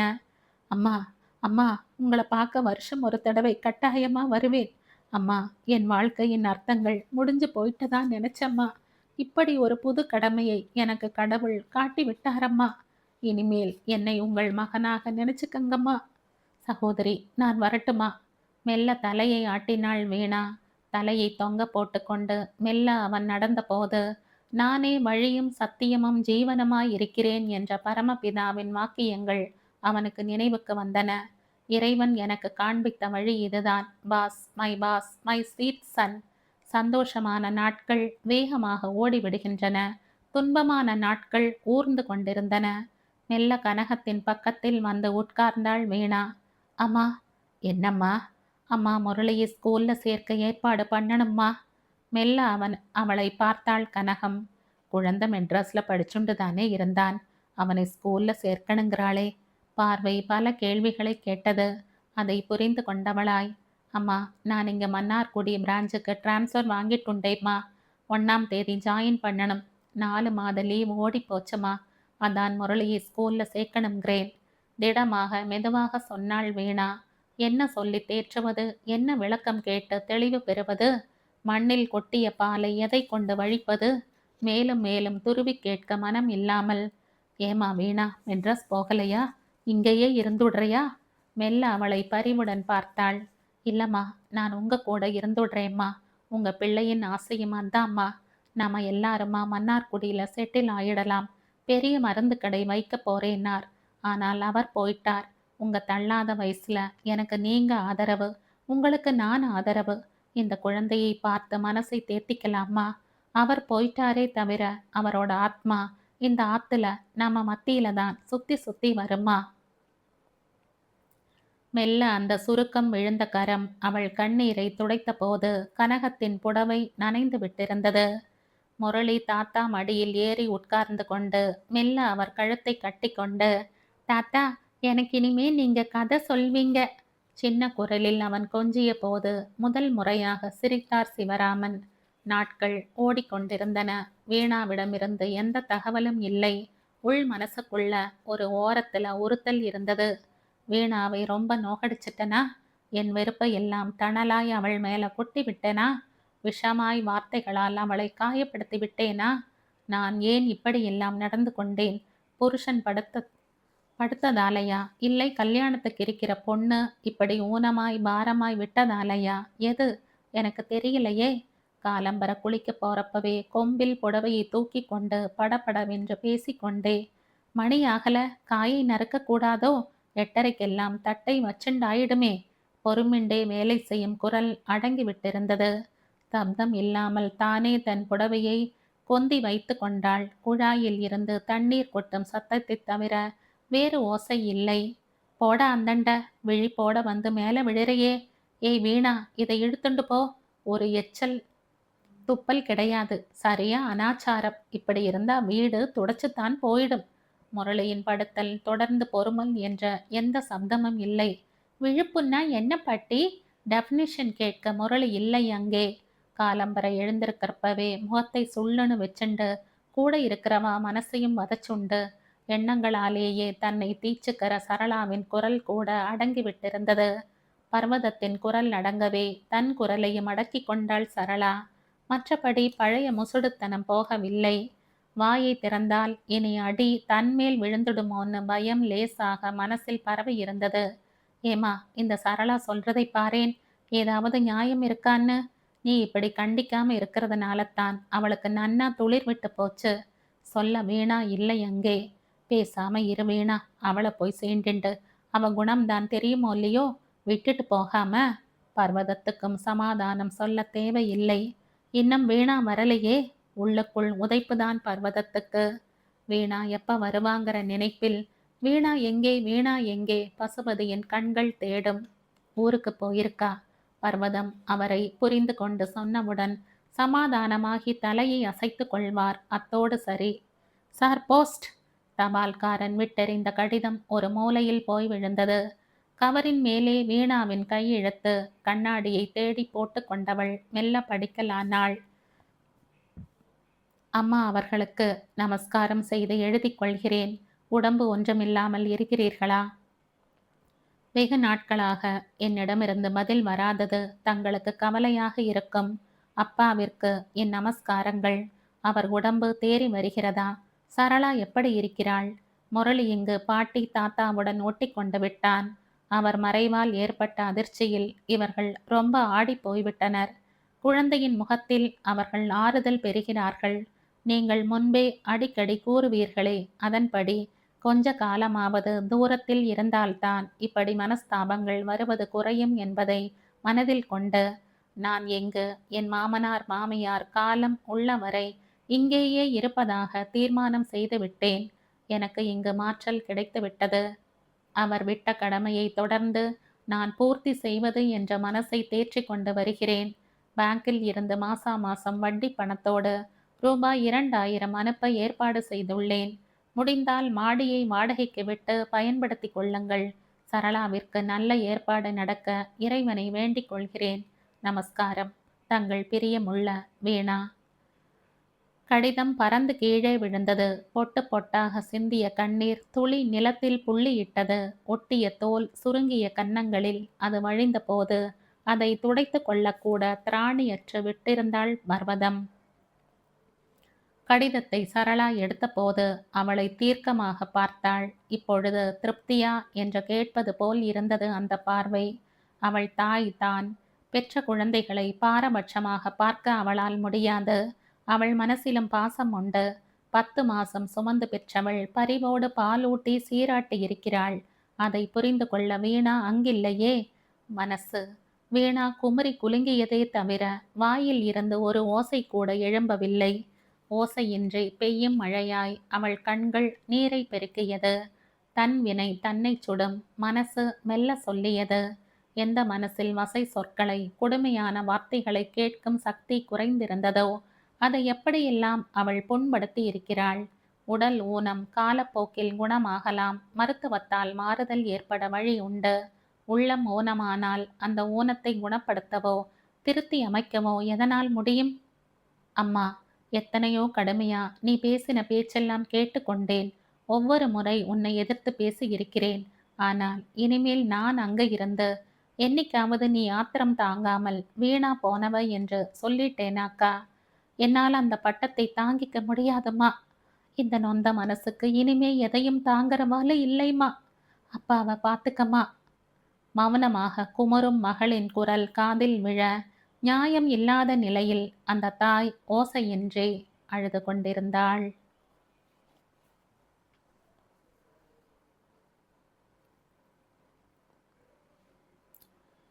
இதோடு இந்த கதை முடியுது.